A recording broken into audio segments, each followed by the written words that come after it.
this out here. Hello, world. Hello.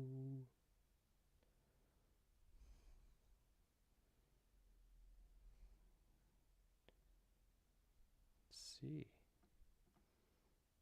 All right, I can hear it.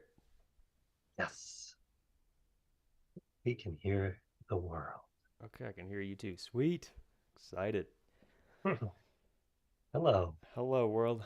Wow, so we are back at it again for part two in our This is, series of yes. Behind the One on One, where I like to take amazing entrepreneurs, business owners, and artists just like this guy and bring him into a 30-minute call. We chat about all topics, not not exclusive, inclusive, anything. So today No we'll holds barred, everything, all the all things. the things. So I'm sure you guys know a little bit about John, and I'll do a little bit of recap talking about him. So he's a motion graphics artist, over a decade of experience in film commercial broadcast, and he's worked for Oh, some amazing people on some amazing projects, including Doctor Strange, Ant Man, mm, and has worked for some amazing companies: Samsung, PayPal, HP, and more. He's a so much. he's prominent in the field and has been called on by a motion design podcast called Motion Hatch, which is where I found him through Haley Akins. Yes. Yeah, Yeah. so that is how we got in contact with each other. So thank you for the World Wide Web. And he's also on the famous platform Rollo. So, Hello. Rollo. So, he is currently in Chicago where he runs his freelance gig. And we are here to chat with him some more, learn a little bit about him. So, we will start off by saying thanks for joining us again. And Thanks for having me. if you guys joined us last week, which you couldn't have because I didn't click the live stream button, we spoke on a lot of really good topics, and we had a great talk. So we'll be chatting a little bit more about his experience in the motion design industry, give us some tips so we can learn from that, and then we'll hit on some fun topics, including travel and fun projects as a kid. So we'll start off by asking you what your experience is with getting valuable um, clients and how you're able to attract them. So, how would you say that you're able to attract high quality clients, and how would you keep them? Um, I know you've been working with pretty big clients for majority of your career. If someone was starting off and they're relatively new, let's say, and they had to do this from scratch, what would they do to get themselves out there and potentially get one of those clients? Um, I would work if you're kind of an antisocial person, I'd work on focusing on being a social person. A lot of where I found and have my best clients is from networking. It's not necessarily from Instagram or LinkedIn or any of that. It's like, hey, I know this guy who knows this guy.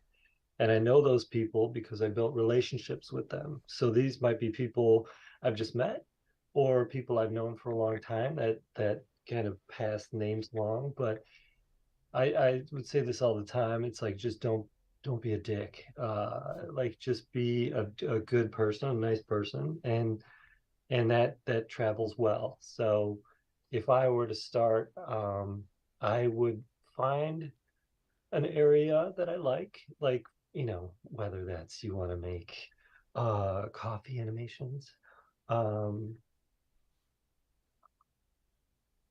this represented by Jot today. If you can't see it, today is Jot. Jot, not And sponsored.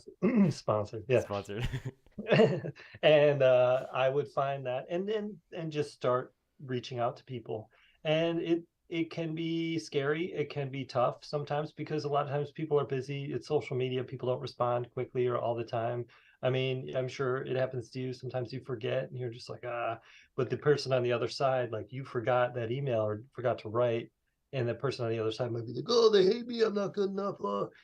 Happens all the time. Happens to me Yeah, too. we all get I in our just heads feel it. sometimes. Yeah. Yeah, you get in your head, but you just keep doing it Hmm. and someone will get back to you and you start to build relationships and start to build trust and hopefully it turns into friendships. And I know it I wish there was a make easy button for getting dream clients, but it's the long game, unfortunately, where it's like you build this trust and this rapport with people and it starts to just flow your way. I've gotten clients from talking randomly, like reaching out on LinkedIn, commenting on posts, and someone ended up just reaching back to me, and we just started chatting in the DMs, up in them DMs, and you never know. And sometimes that person passes you on, and you don't even know it. Sometimes they don't even say, and they're just like, "Oh yeah, I passed you on," and suddenly you're with a great person because they're cool. And if you start to find people you mesh with, they usually are friends and have people they connect with that mesh with them. So you're meshed automatically with that person. So it makes it like an even better, smoother connection. So Yeah. um, And you primarily use LinkedIn for your connecting.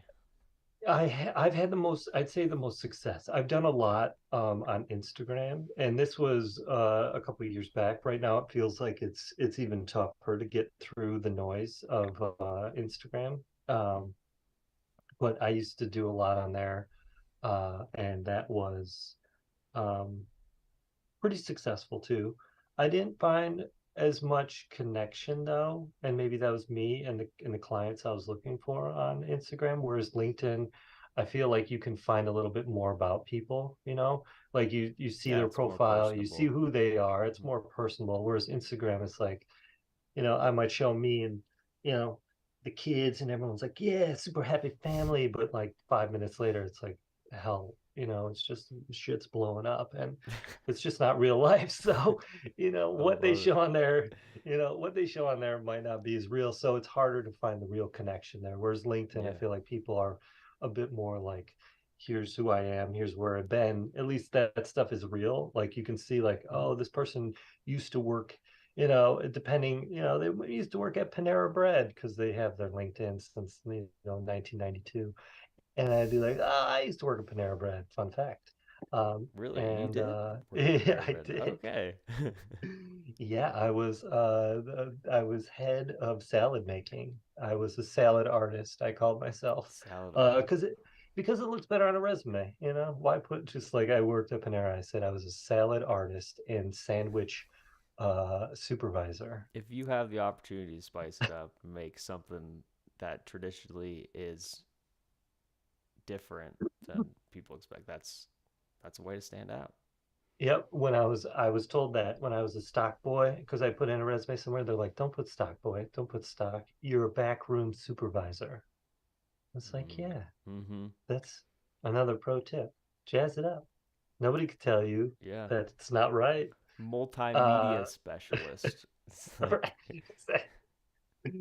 Yeah, so if I so were to many do it different ways. again, yeah, I would focus on while I'm continuing to try and push out personal work, which always helps. Hmm. It's just building relationships and trying to outreach and contact, which can be tough, like I said, if you're an introvert. But I think those types of skills, these social skills, not only help you with outreach and finding clients, but also when you're in the job itself, because you definitely want to be Oh yeah, communicative in there's a the huge job. So communication aspect to most of the yeah, time.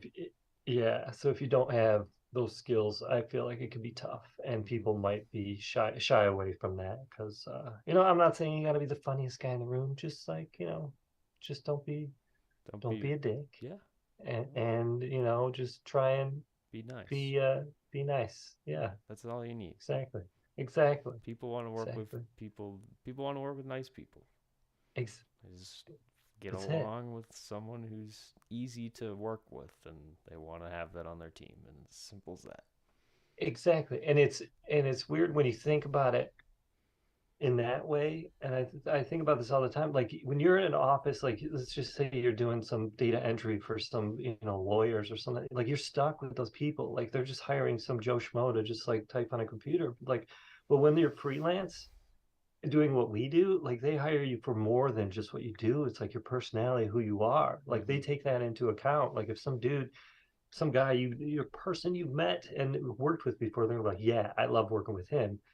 You might not be the best, but you're definitely like all the other things, which is like fun to work with, cool, you listen, you pay attention, you follow direction, all that stuff. And it's like that matters way more. So it's just weird. Our industry also relies heavily on your like who you are as a person. Yeah, you Like they never. take that into account instead of like what's on your resume. It's like, It's who like are you? add the social Hmm. class to your to Yeah. your When you school. think, yeah, and when you think about that, it's interesting because you never hire, like how often do you look at the plumbers or something, you're like, that guy looks like he'd be really fun to talk to.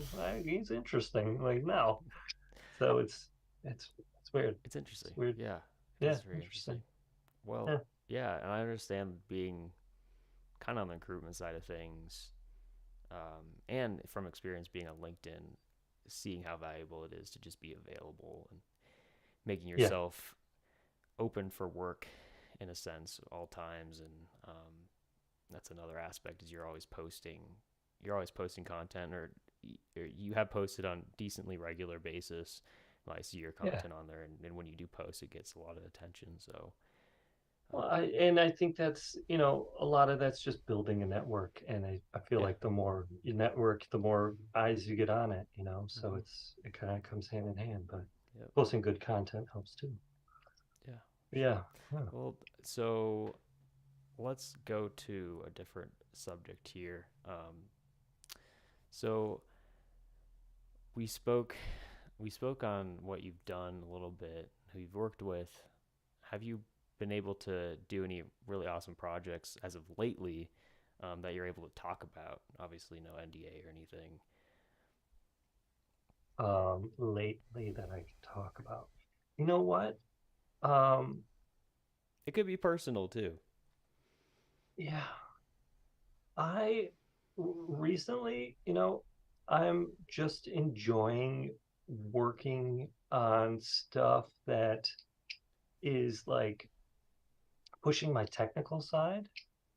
So it's not out yet, so I can't talk about it yet, but Yeah. it's definitely like,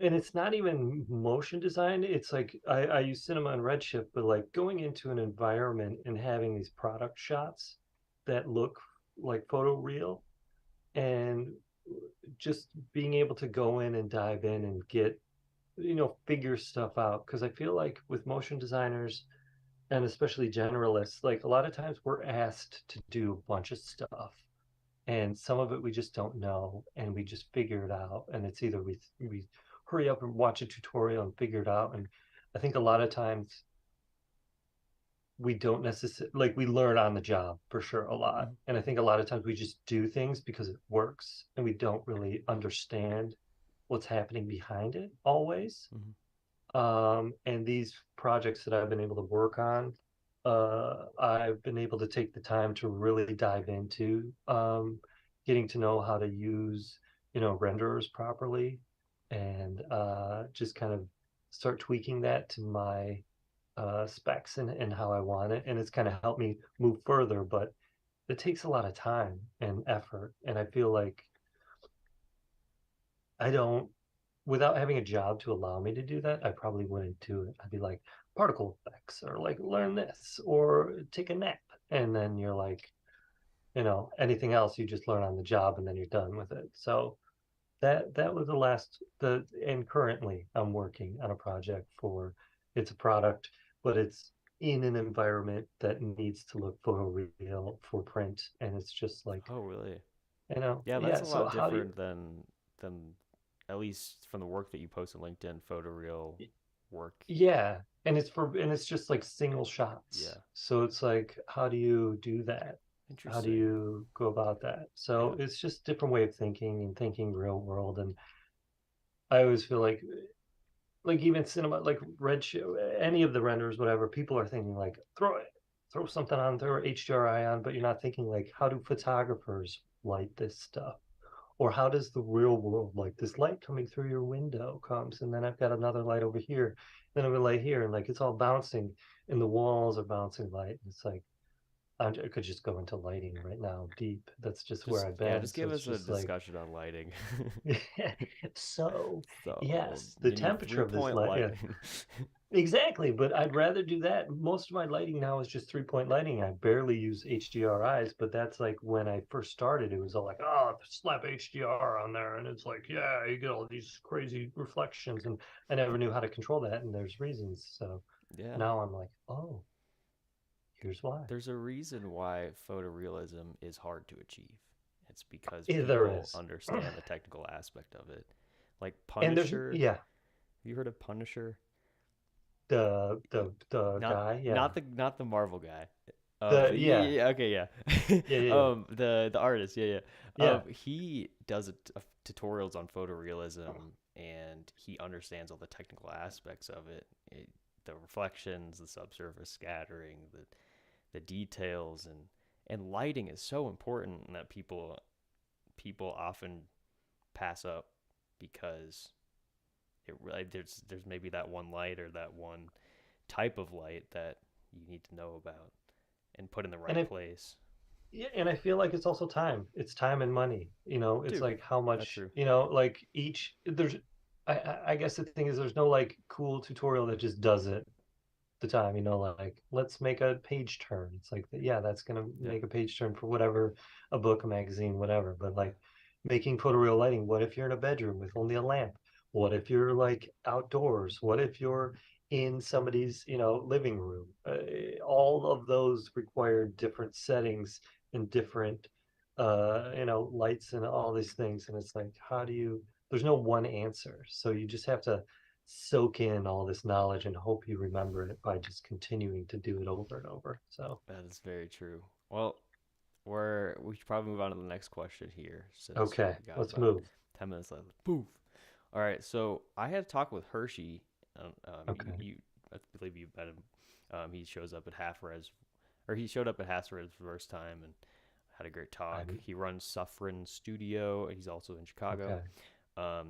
He talked about a very interesting story where when he was younger, around 8 or 9 years old, he created a production studio and created this video, and it was about a moose, and it was like 10 minutes long, and it blew up over the past 2 3 years on YouTube with like Really? 300,000 views, something crazy. So I want to ask you, do you have any stories like that, or something that you're proud of that you made as a kid that maybe other people saw and were excited about, or maybe you just liked it and you thought you did a really good job with it? You know, as a kid, I don't think so. I just tried a lot of things as kids. I don't think I made anything or shared enough with the world to have anyone else recognize it. Um, but when I was probably like 18, I started getting into After Effects, and it was like I just made a video that used every single plugin that I could that from in there. And this is back in when Mac OS was like, I believe it's OS 9. I don't know if you remember that, but you could. I don't It remember was it. like, yeah, it's way any old school head Mac heads back there. You could adjust the RAM per the program. So like if you had back then, it was like, you had 8 gigs of RAM that was like hot. And I would, put all like 7.5 into After Effects so I could like RAM Oh yeah, preview, yeah, like, like all the way up on the RAM. all the way. Like I don't need Yeah. any other programs, just After Yeah. Effects. Exactly. So I got a Mac laptop and I was just cranking, and it took like weeks for me to render this thing. And it was just like every plugin shoved onto one scene. That's so funny. And I loved it. I thought it was great. And then I showed it to one of my art teachers, and they were just like critiquing the hell out. Like, Sometimes you show people, and you're just like, look what I did, and they're like, well, if oh, I were you, I would change. with Like, my 20,000 years of expertise. yeah. It's like, dude, I just wanted to show you because I was happy it Yeah, finished, and it took me like 3 months to do on this dinky laptop. But I thanks just for need your crushing. So support. like, yeah. So everything I think about that, I just think about all the negative stuff that he said, which takes me back. Like a lot of times, I have to stop myself when I'm talking to people when I'm working with them because it's like, stop for a second. Because a lot of times you just want to critique stuff, and instead just stop and say like, hey, when I look at this, is it a great job? Did they try? Okay, focus there and then get into it. But at first, you want to start positive. I think that's important. You Yeah, know, I agree. not that we shouldn't critique and tell people that they need to redo it all, but I think there's ways that you could do it that you don't like crush a person's soul. Yeah, you don't need to be a Hollywood director out here. We need to be, Yeah, we're motion designers. yeah. We get along with people. We're nice people. We constructive And we got feedback. Yeah, and we got soft hands. Got We need constructive, yeah. and we don't work construction. So like just I like that. That's a great parallel. That's so yeah, funny. yeah. All right, that's So then, okay, so I guess we'll skip the other question then. If you were to go anywhere in the world, where would you go and why? It's man. on a vacation. Could be Antarctica if you wanted to go to Antarctica. Well, vacation would have. I mean, I would. You gotta remove the kids. So no kids allowed on this vacation, or else it's not a Yeah, no, vacation. okay, yeah, yeah.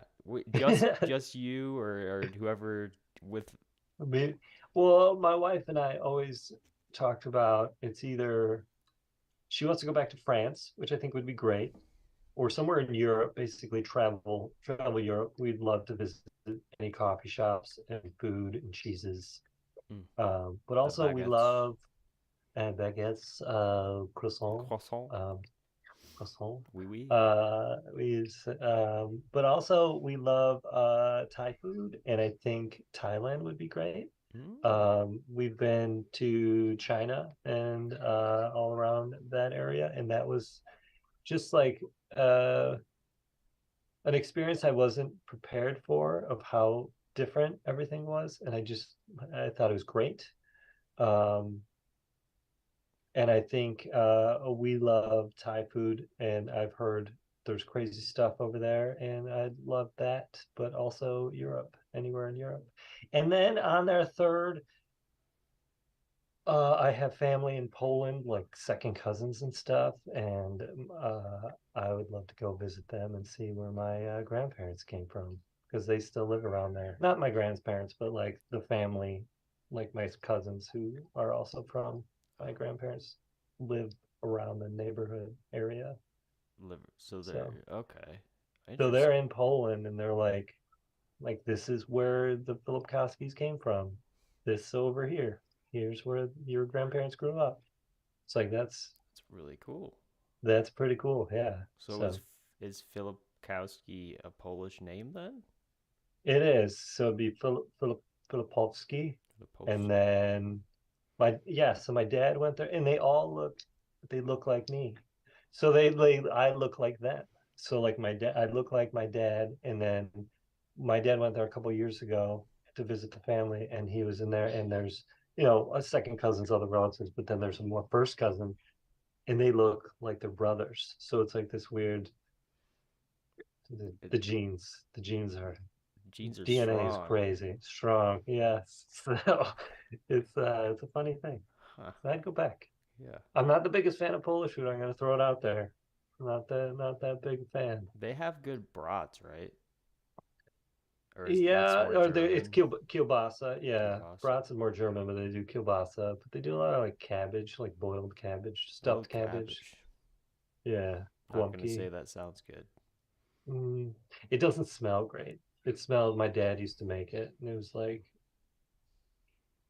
it's like someone left a toilet in your sink. You're you're like it doesn't smell great. It It's like someone left a toilet in your sink. Put it lightly. Yeah, and then just or like they went to the bathroom in your kitchen and just left it. It's not a great smell. And maybe people that's like a nice, like home cooked meal, but for me that's oh. Yeah. There's this Hey, there's this food because I have German cousins just like you. Like you have German cousins in Poland.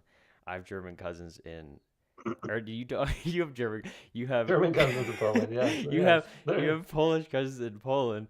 I have German cousins in Germany. And there's these kartoffel things, and they're like giant balls, and they're like made out of rice, and they're like mushy. And my dad Okay, loves them, but I okay. eat them, and I feel like I'm eating gnocchi. Oh, well, Yeah, and you're not a I'm fan not a of fan, gnocchi? but honestly, Okay. I feel like I could get used to it. It's one of those foods where you get acquired tastes and just eat Well, it enough. exactly. See, what I found, and it made more sense is so my grandmother used to cook it for my dad, the guamki, this boiled stuffed cabbage, but they would have beer with it. So he's like 8 years old having a beer. You know, Oh I yeah, because there's forgot. no age. Yeah, because there's no age limit. Yeah. Yeah, So he was drinking while eating this, and I'm like, if I was 8 and I was drinking beer, that's living the yeah, I life. I feel like I would be You'd cool be with cool that. with I'd be that. like, yes, yeah. It's so So funny. I Such a don't different know. life. Yeah, Yeah, see, I grew up on bread and butter sandwiches. That was my thing. bread and butter. Bread, Yeah, just bread and butter, nothing else. yeah. Uh, So believe it or not, I was a very nervous kid, and I was very antisocial, and I would have a lot of problems. I would vomit all the time, so bread and butter was not as gross coming back up. well, there you go. That's a good Yeah, way so there. to combat reflux. Yeah. So I know about being nervous. I There know you how go. antisocial it can be. It Yeah. can be tough. So sometimes you just want to let it go and hold it in. Watch what you eat before you go to a meeting and you know, just go do it. It's worth it. It's Eat worth. after. Yeah, that I'm gonna eat bread and butter whenever I have a stomach ache. But not too much. So my grandfather used to come home from the factory apparently and eat lard sandwiches, just straight lard, like toast in lard. And he died of a heart attack at like 50, 55. So it's probably not that great to Okay. eat too much. Mm, yeah, you're Yeah, right. just Yeah. warning out there. Okay. Throwing it out Keep note of there. that. Limit Yeah. it. Throw some veggies in there. Yeah, that'd be good. Maybe some onion. Maybe a little rice ball Yeah, here and there. that could be good.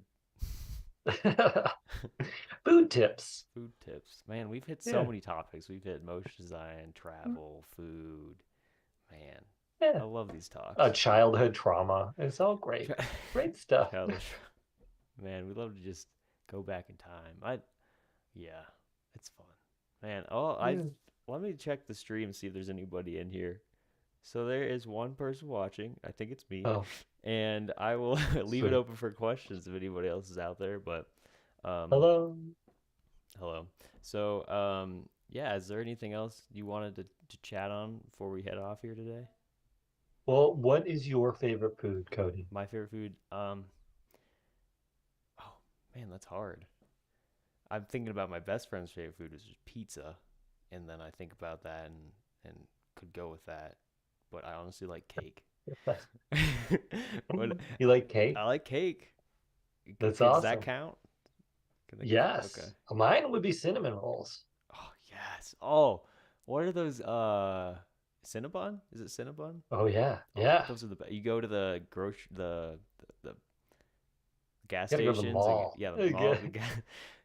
Those are so good. You gotta go to the mall to find the real Cinnabon from the Cinnabon store. Okay. Because we found out there's a whole background, and we might go too deep, but it's all about the cinnamon.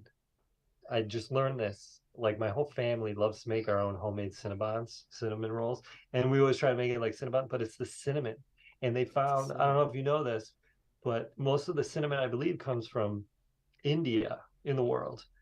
Actually, all of it. And then there's one specific cinnamon that comes from like Guatemala or something. And Cinnabon found that cinnamon and they use it and they bought it and they own it all. They own Like you all cannot the find this cinnamon in cinnamon. Guatemala. Yeah, well, wherever Whoa! it is, but it's like it's something with an M, Macala or something specific cinnamon, and they're the only ones that own it. You can't get it anywhere else, So if I and wanted that's to why buy cinnamon there's from Guatemala, I couldn't buy it. I have to go you through could well Cinnabon. you if you have to I'll have to look it up, I but have to go you to the can look it black up. market. Yes. Whoa! So they own it. So you'll never be able to make a cinnamon roll that tastes like Cinnabon because you That's can't impressive. find this cinnamon. It's That is impressive. out of control. And I'm surprised nobody's made a stink about this earlier, but I want it. So it's my You're family's like, mission. it's my goal to get There's like Guatemala 10 of cinnamon. us. Me, my cousins, We could my do sisters, this. yeah, and Team up. aunts. Like we're like we need to find this because this is for real. So if you're out there watching CEO of Cinnabon, I'm Yeah, coming for you, bro. go free. And your cinnamon. Yeah, make a whole ad on why we should a whole ad campaign on why we should get cinnamon from Guatemala.